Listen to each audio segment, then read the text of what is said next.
Welcome to the Writing Corner, guys. Today we're continuing our series in talking about what do I need to do to get my book published. So I kind of said the previous episode was kind of an episode 0 because it was the things to do before you're actually ready to publish.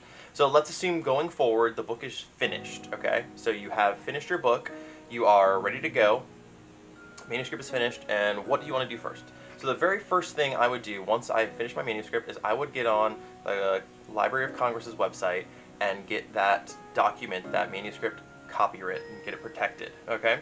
This is important because you want to have that protection if, for whatever reason, you found it was pirated, someone, copied your work and was trying to publish a book that was very much your own. You're going to want that legal document kind of like backing you up and saying that, hey, this is my information, this is my story, this is my IP, okay? So the process can be a little tedious, so once you're finished, when you've maybe had a couple days to decompress, give yourself time if you need that. I usually do it right away once that document is finished. I usually do it before it's actually been edited, so that way I am, a lot of times if you upload it, it'll see the track changes and things like that, and it'll start asking you like, who's this other author, I have to credit them and everything. So I usually do it early on, so that way I don't have any of those issues, right? It is a little time consuming, it can be a little tedious, like it won't take you days, but it is a little bit tedious because you have to put in like your name and things like this and all the little doodads and information and everything. So it can be a little cumbersome, it can be a little, the website itself is like really old looking, it like looks like it hasn't been updated in who knows how long.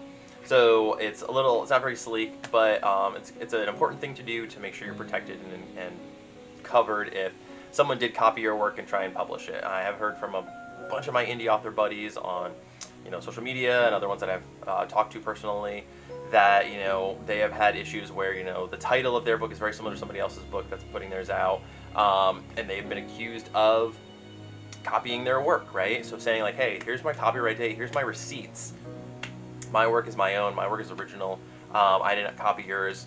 It's going to back you up, it's going to cover you and protect you. So you're going to want to get that done early on in the process. Like I said, I get mine usually up on there right away because it'll take you a couple of weeks to get it back.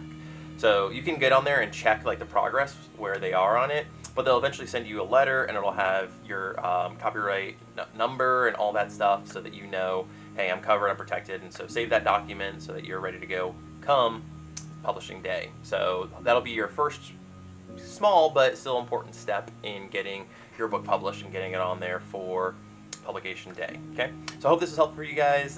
This is a quick step, but it's an important one, so I want to make sure I covered it. Like I mentioned in episode 0, you want to get those things like cover artist and editor done, and we'll talk more about that in part 2. Okay, so thanks so much. If you like this kind of content, please subscribe, follow, and join us on the Writing Corner. Thanks so much. Bye.